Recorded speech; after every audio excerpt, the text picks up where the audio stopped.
In 1870, a young entrepreneur in Cleveland, Ohio, controlled only a sliver of the nation's oil refining capacity, about 4%.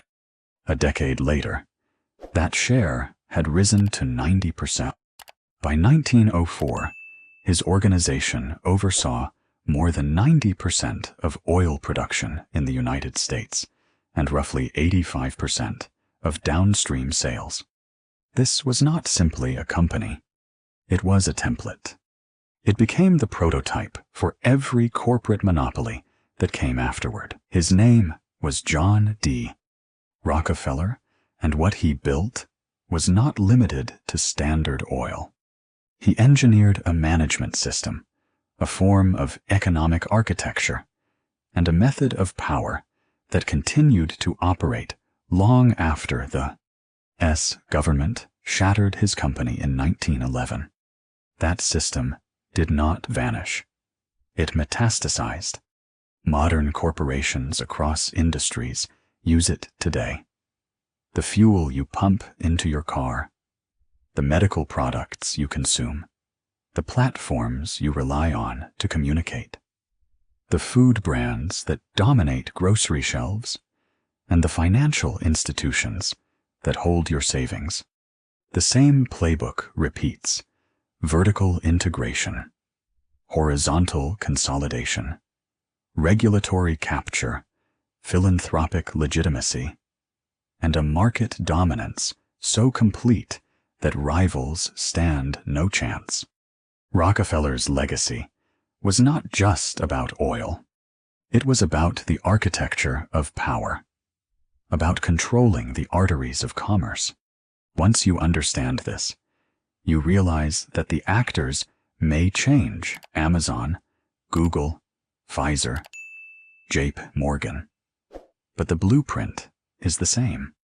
Control the supply chain, end to end. Absorb competitors, or grind them into dust. Influence the regulators who are meant to restrain you. Use philanthropy to soften your public image. And when government intervention finally arrives, ensure that the pieces of the empire are more valuable than the whole. To understand how Rockefeller invented this framework, you must understand the man. John Davidson. Rockefeller was born in Richford, New York, on July 8, 1839.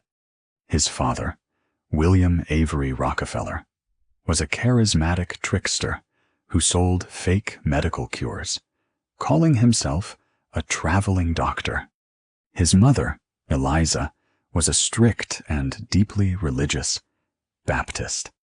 This duality, the con artist's ruthlessness and the believer's moral certainty, formed the paradox at the core of Rockefeller's worldview. He could devastate his opponents while maintaining a sincere conviction that he was improving society. To Rockefeller, monopoly was not immoral. It was divine order imposed upon chaos. Competition, in his eyes, was wasteful, inefficient, and destructive. Inefficient companies squandered resources and destabilized markets. Standard Oil, by contrast, brought consistency, reduced volatility, and ensured a predictable supply of kerosene for the growing industrial world. This was not hypocrisy. It was spiritual calculus. His faith validated his behavior. When news of oil discoveries spread from Titusville, Pennsylvania in 1859, thousands flocked to drill. The oil rush resembled a gold rush, wild, unstable, and brutal. Fortunes appeared and vanished overnight. Without centralized regulation, overproduction drove prices down, shortages sent them back up, and the entire industry whipped between boom and collapse. Rockefeller, then a young bookkeeper in Cleveland, watched the chaos and recognized a fatal flaw. Everyone pursued the same seductive path: drilling. Drilling was a lottery. It required luck, capital, and nerves of steel. Rockefeller opted for stability. Instead of chasing wells, he pursued refining crude into kerosene. A commodity needed for illumination was far more predictable. Kerosene could be manufactured, sold, and scaled. In 1863, he invested $4,000 in a small refinery. By 1865, it was the largest in Cleveland. But size was not the true key to his ascendancy. The real breakthrough came from strategy. Vertical integration. Most refiners focused solely on the refining step. They bought crude at whatever the market demanded, processed it, and handed the product to distributors. Rockefeller saw inefficiency everywhere. Each stage of production was a profit center for someone else. Barrel makers, railroads, warehouse owners, brokers. That meant costs, middlemen, vulnerability. So Rockefeller consumed the entire chain. He purchased barrel factories so he could manufacture his own containers. He acquired fleets of tank cars and negotiated preferential agreements with rail lines. He built storage depots, distribution networks, and sales arms. Every link in the industrial process that previously belonged to others became internalized. This was not simply about efficiency. It was about strategic suffocation. Owning the process gave Rockefeller unrivaled leverage. Where a competitor paid 25 cents for a barrel, Rockefeller produced one for 15 cents. Where others paid full freight, Rockefeller's secret rebates made it cheaper for railroads to ship his product than his rivals. Worse still, the railroads often punished his competitors through higher fees, creating a system in which refusing to cooperate with Standard Oil meant commercial suicide. Rockefeller did not merely outcompete rivals. He engineered environments in which they could not survive. He could price kerosene below cost to bleed opponents and still post profits due to his vertically integrated empire. The result was brutal efficiency. Competitors collapsed. Standard Oil grew. In 1870, Rockefeller consolidated his operations into the Standard Oil Company of Ohio.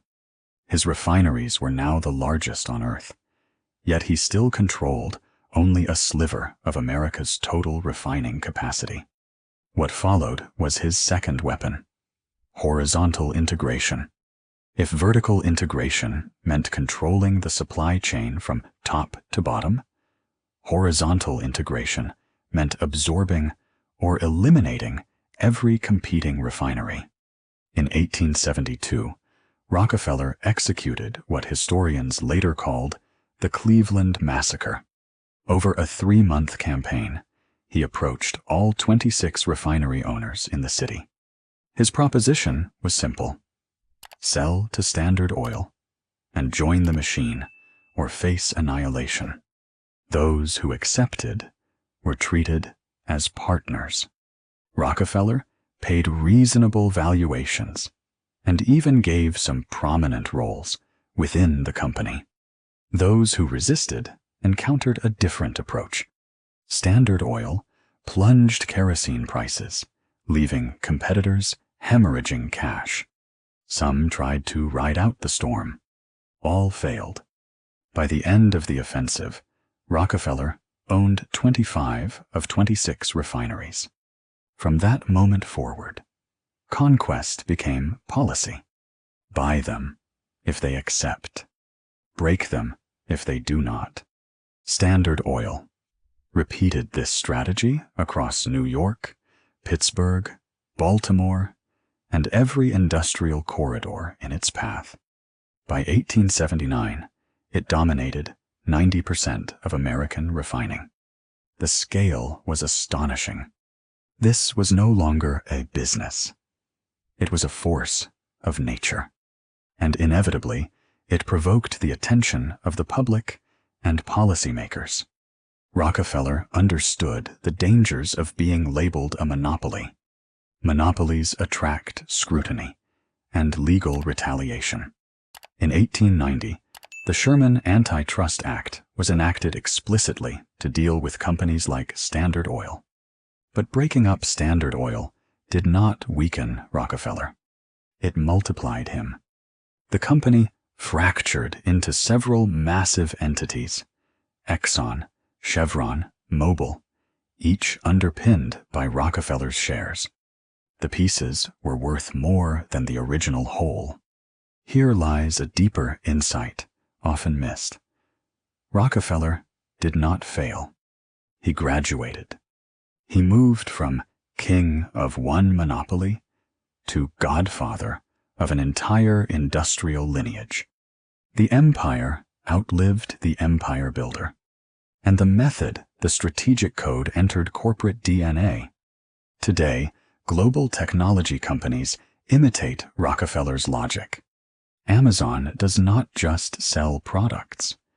It controls logistics, cloud infrastructure, retail distribution, media streaming, and data pipelines.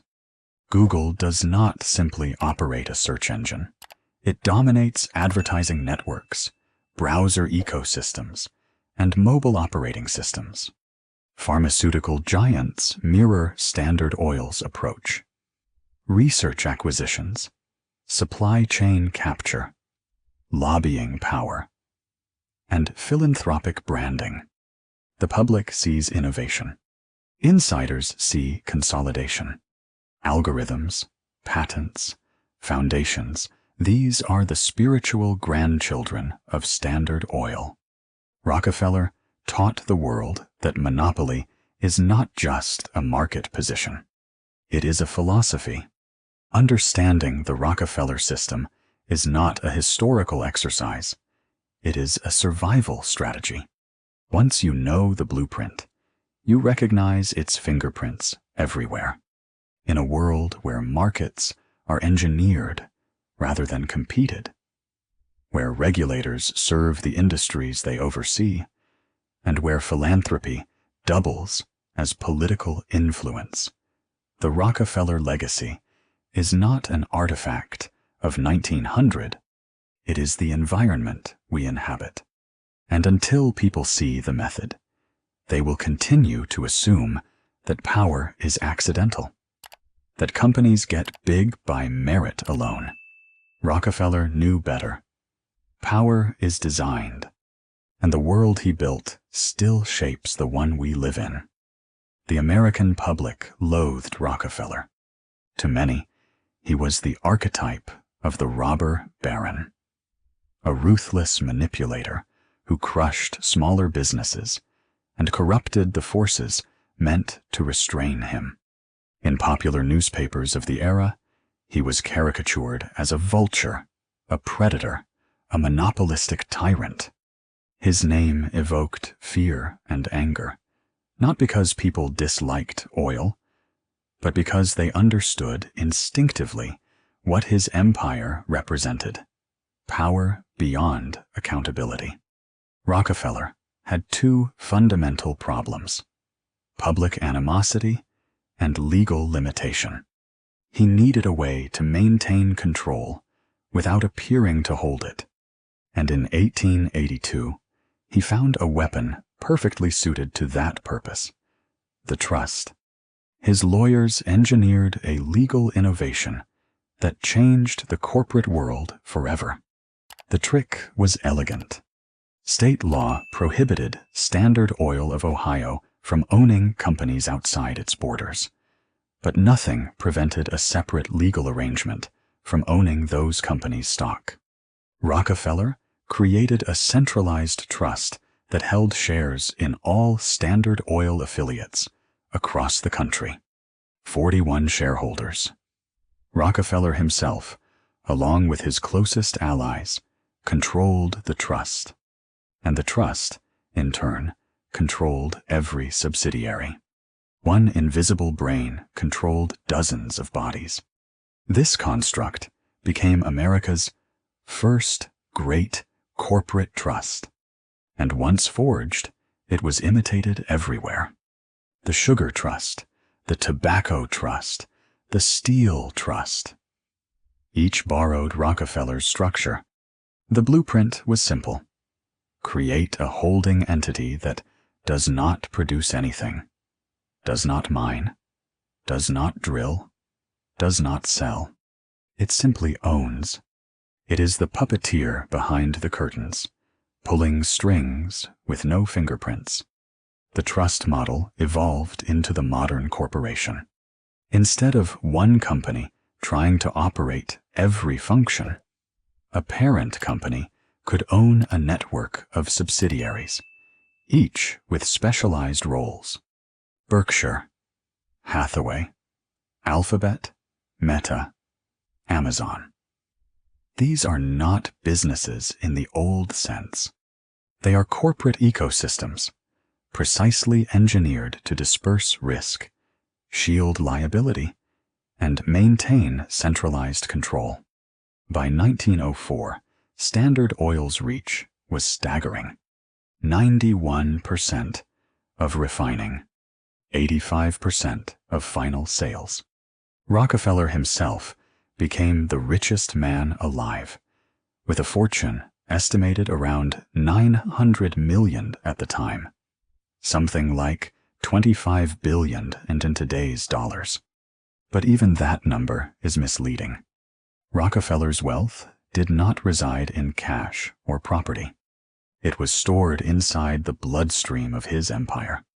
To measure him by nominal wealth is to misunderstand the scope of what he created. At his height in 1913, inflation-adjusted estimates place his fortune at over $400 billion, dwarfing the net worth of Bezos, Musk, Gates combined. No modern billionaire, however dominant, can match Rockefeller's absolute command over a single industry. He did not merely dominate a market. He designed the market. And yet, the winds of politics were shifting. America was awakening to the dangers of monopoly. Competition was a core cultural myth of the United States. Immigrants believed they could arrive with nothing and succeed through innovation. Rockefeller's empire shattered that illusion. Where he existed, competition died. Where he moved, markets suffocated. The government could ignore it for a time, but not indefinitely. Congress passed the Sherman Antitrust Act in 1890, directly targeting monopolies like his. Still, Standard Oil thrived. But then came a blow Rockefeller could not ignore. Investigative journalist Ida Tarbell. Her painstaking research exposed the hidden machinery behind the empire rebates, with railroads, price wars, backroom agreements, coercion. The public outrage that followed was immense. Tarbell did what competitors could not. She fractured the illusion of benevolence Rockefeller had cultivated. In 1911, the Supreme Court declared Standard Oil an illegal monopoly and ordered it dismantled into 34 separate companies. It should have been the end of Rockefeller's system. Instead, it became its metamorphosis. Rockefeller owned shares in all the resulting companies. Overnight, his portfolio multiplied itself. Instead of one monolith, he now possessed equity in several regional giants, all of which would grow massively as independent entities. Before the breakup, Standard Oil stock hovered around $600 per share. Afterward, the combined total of all 34 companies exceeded $2,000 per share. Rockefeller's wealth did not merely survive, it tripled. Why did this happen? because the breakup finally injected competition into a system that had been frozen. Each regional company innovated, optimized, and expanded. The market diversified, but not in the way reformers imagined. It was not 34 independent free market rivals. It was 34 fragments of the same genetic material, each still dominant in its territory.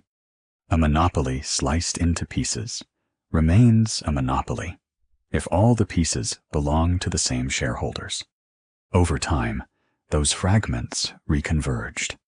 Exxon and Mobil reunited in 1999, resurrecting Standard Oil of New Jersey and Standard Oil of New York under a single banner. Chevron absorbed Standard Oil of Kentucky and Gulf Oil. BP consumed Amoco and the Ohio Company. After a century of apparent competition, the American oil landscape quietly reformed into three titans: ExxonMobil, Chevron, and BP. The empire never died. It simply reorganized itself to survive. But Standard Oil is not even Rockefeller's most enduring legacy. The real inheritance is the system, the playbook of power. Look at Amazon. It began as a modest online bookstore. Today, it is an empire of supply chains and digital infrastructure. It owns the warehouses, the logistics fleets, the delivery network, and the payment systems. It does not merely sell products. It manufactures the commercial pathways others depend on. And Amazon Web Services, the invisible backbone of corporate America, earns more than the company's entire retail division. Rockefeller owned railroads and refineries. Amazon owns servers and distribution corridors. The logic is the same. Horizontal. Consolidation. Amazon is relentless. Whole Foods, Zappos, Twitch, Ring, MGM, over 100 acquisitions. And when acquisition fails, it replicates products from its own sellers using internal sales data and buries them under Amazon Basics. Instead of kerosene price wars, we get algorithmic product wars. Legally permissible, ethically dubious, commercially lethal. Google. Mirrors. Rockefeller's trust directly. Alphabet is not a tech company. It is a holding empire. Google search, YouTube, DeepMind, Waymo, Verily. Each subsidiary appears independent, but the parent acts as the nervous system, absorbing talent, consolidating data, and shielding itself from accountability. Regulatory efforts targeting Google get lost in a maze of paperwork and corporate subdivisions.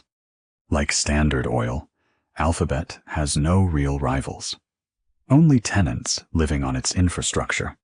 Pharmaceutical giants deploy Rockefeller's most subtle tactic: regulatory capture. Rockefeller did not just fight competitors. He rewrote the rules of the game. Railroad regulations, kerosene standards, safety requirements. Competitors were excluded not by market forces, but by policy crafted to advantage Standard Oil. Modern pharmaceutical firms follow the same doctrine. They fund the FDA through user fees. They lobby legislators. They extend patents to block generics. They influence the very regulatory bodies designed to restrain them. Pfizer, Merck, Johnson & Johnson, these are not simply medical companies.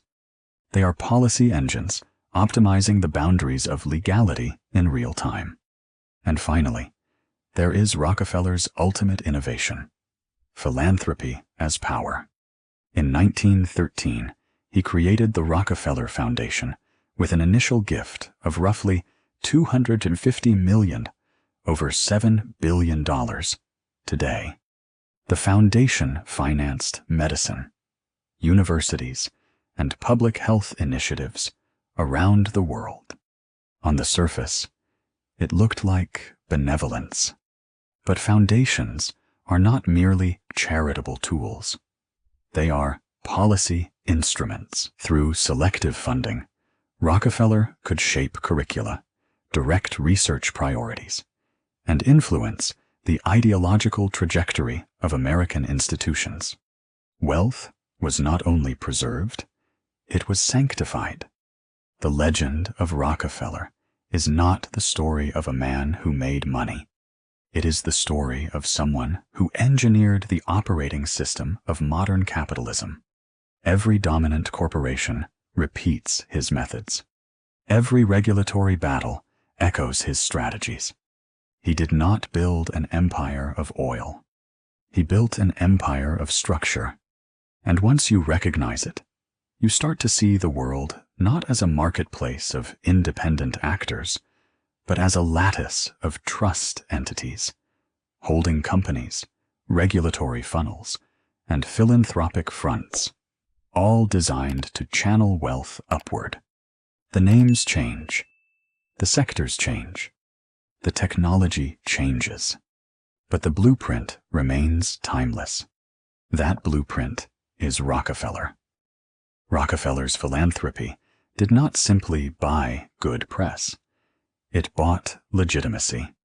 The same public that once saw him as a predatory monopolist now praised him as a humanitarian. Newspapers stopped calling him the most hated man in America, and instead described him as a benefactor to society. That transformation was not accidental. It was engineered. Through the Rockefeller Foundation, he reshaped the American medical landscape. Funding flowed into universities and research centers that would become the spine of modern medicine.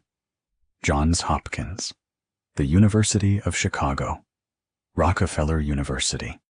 These institutions promoted a model of medical education that prioritized pharmaceutical treatment and technical intervention over holistic, preventative, or dietary approaches.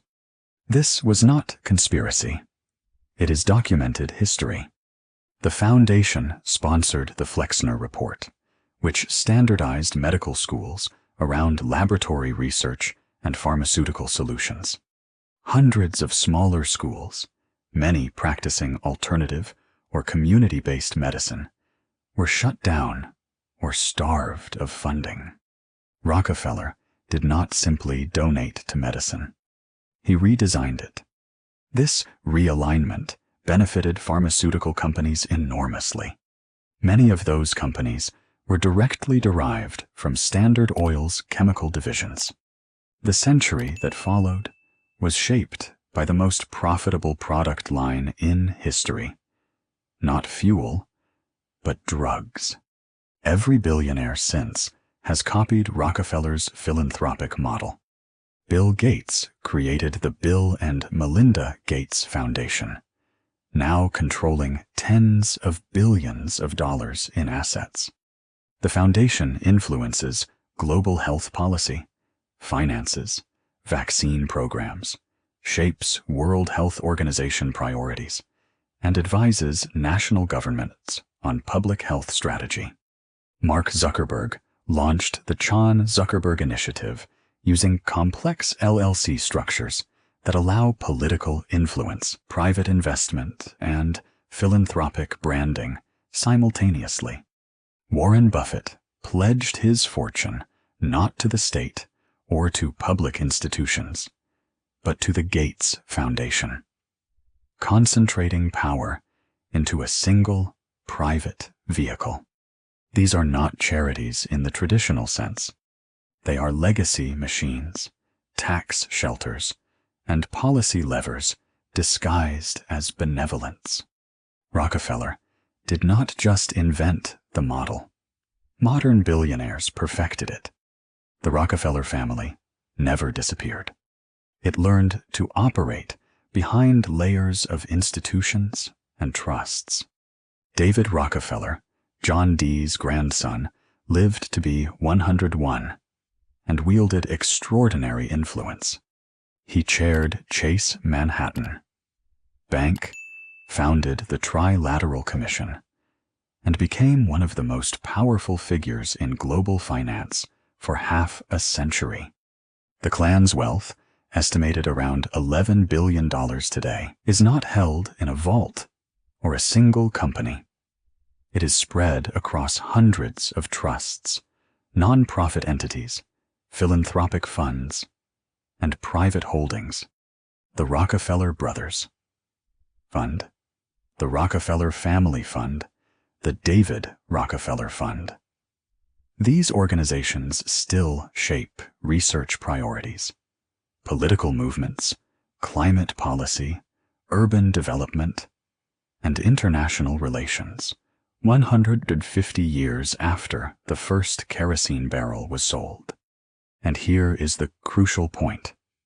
The system was never designed to be escaped. It was designed to be invisible. You fill your tank with gasoline from ExxonMobil or Chevron, descendants of Standard Oil.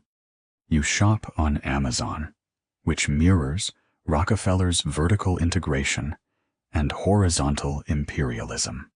You search on Google, structured like a corporate trust.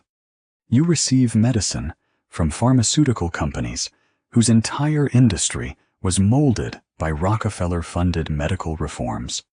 You bank through holding company conglomerates, built using the structures he engineered. And your taxes fund regulatory agencies whose rules are written by the very corporations they claim to restrain, just as Rockefeller intended. This is the Rockefeller system, not a conspiracy, a corporate architecture, legal, accepted, institutionalized, repeated so relentlessly that consumers mistake it for the natural order of capitalism. You cannot buy gasoline from a company untouched by Standard Oil's descendants. You cannot avoid Amazon's supply network unless you are willing to pay more money and accept less convenience. You cannot escape pharmaceutical medicine because the medical profession itself, licensing, curriculum, research is shaped around it. You cannot leave the banking infrastructure because every major bank follows Rockefeller's holding company model. Opting out is not a choice. It is economic self-exile. That is why Rockefeller stands apart from other titans of the Gilded Age. Carnegie built steel, but when he died, his corporate empire became less centralized, and his personal influence vanished. Vanderbilt constructed railroads, but his lines fragmented as ownership dispersed. J. Morgan built financial institutions, but his empire fragmented into competing firms after his death. Rockefeller did not build infrastructure. He built a system, and systems survive their creators. Even when Standard Oil was forcibly dismantled, the logic behind it reproduced itself. Vertical integration moved into every industry. The trust became the holding company. Regulatory capture evolved into modern lobbying. Strategic philanthropy became tax-exempt policy control. Every feature of Rockefeller's model was institutionalized into corporate law, tax codes, regulatory frameworks, and university funding structures. Rockefeller died in 1937. His system became stronger because it no longer depended on his personality or charisma. It became structural. Look at how the system quietly extracts wealth from you. You need fuel. You think you have options: Exxon, Chevron, BP, Shell. But these are not competing free market rivals. They are oligopolistic branches of the same lineage. companies operating under a shared business model inherited from Standard Oil. Your choice is a rotation within the same structure. You buy products. The apparent alternatives are Amazon, Walmart, Target. But the gravitational pull of Amazon's vertically integrated empire forces its competitors to mimic its scale or die. You are not choosing innovators. You are choosing which conglomerate's logistics network will capture your spending. You need search. Google holds over 90% of the global market. Regulators do not classify it as a monopoly because the user does not pay with dollars. You pay in behavioral data, personal attention, and the information that defines your identity. Rockefeller would have admired this evolution, a monopoly so absolute that customers do not even realize they are paying.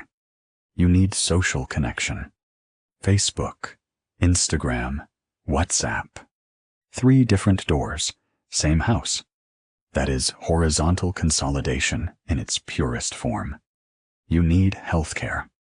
Your doctor is trained in a system designed by Rockefeller Foundation standards.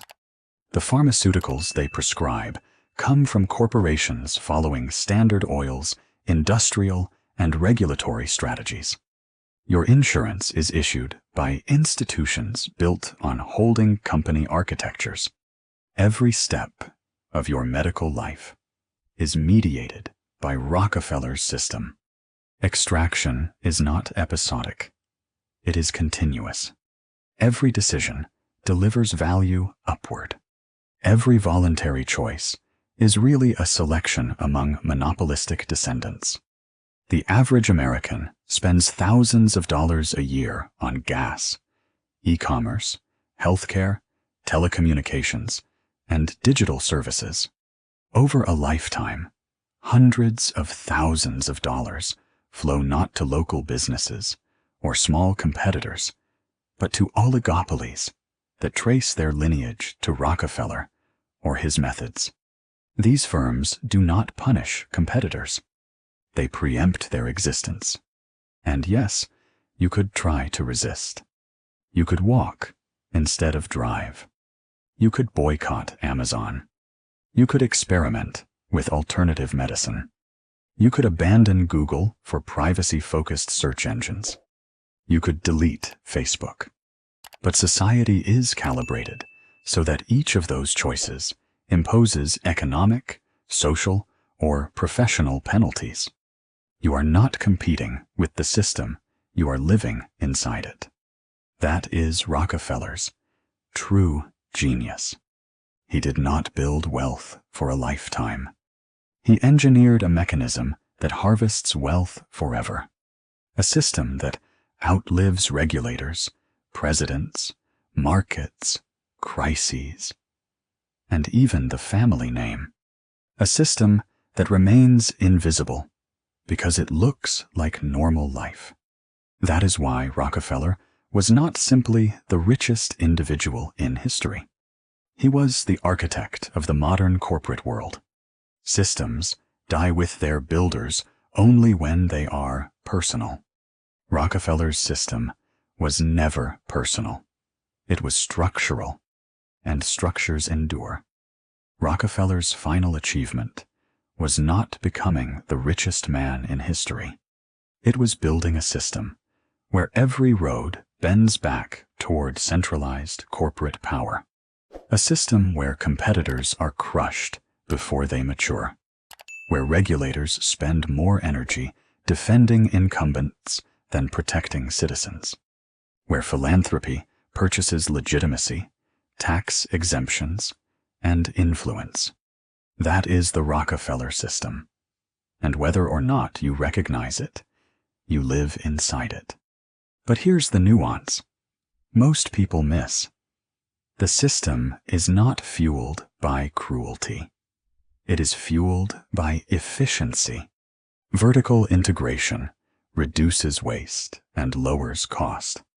Horizontal consolidation prevents redundant competition. Regulatory capture stabilizes industries and protects capital.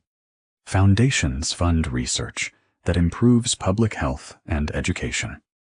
The system functions because it delivers value. Standard Oil made kerosene affordable to ordinary families, dropping prices from 58 cents to 8 cents per gallon, an 86% reduction through scale and logistics. That was not exploitation. It was technical and organizational mastery. The same logic governs Amazon's modern giants. Amazon delivers global supply chains to your doorstep in 48 hours. Google answers billions of queries in milliseconds. ExxonMobil refines fuel on a planetary scale. Pfizer and Moderna produce drugs that save millions of lives. The value is real. The problem is not that the system fails. The problem is that the benefits flow downward, while the wealth flows upward. You receive convenience, speed, and medicine. Rockefeller's heirs receive compounding capital and generational power. Both statements are true simultaneously. So what do you do in a world you cannot opt out of? 3 paths exist. 1. Acceptance. Acknowledge that monopoly and consolidation are structural features of mature capitalism. Use the efficiencies they offer. Do not spend your energy trying to bend the framework.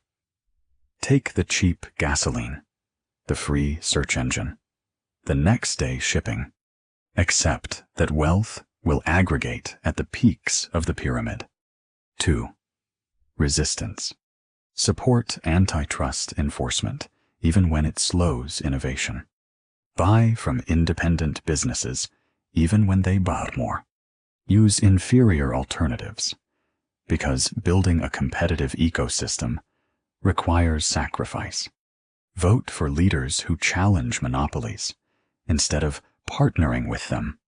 You exchange efficiency for plurality, and you pay the price consciously. 3. Comprehension and alignment. Understand the mechanism and position yourself on the winning side. If you cannot escape the network of extraction, participate in its dividends. Buy shares of the dominant firms. Own Amazon, Google, JP Morgan, Merck, Exxon. Rockefeller never fought the system he built. He owned it. He captured the profits while everyone else bought his products. You can't replicate his scale, but the logic is scalable at any level. This is not investment advice. It is structural literacy. For 150 years, the Rockefeller model has concentrated wealth. It continues because it is cultural or ideological. It is embedded in corporate law, tax policy, intellectual property, zoning, and global supply chains. Battling it is morally satisfying but exhausting. Escaping it is impossible at scale. Understanding it is the only pragmatic response. Rockefeller lived to see Standard Oil broken apart and then reborn through its descendants. He witnessed his philanthropic model reshape American medicine and university systems. He watched his family ascend to the pinnacles of banking and geopolitics. He did not just create a business. He constructed an operating system, and operating systems persist long after the engineers disappear. Most industrial titans built assets.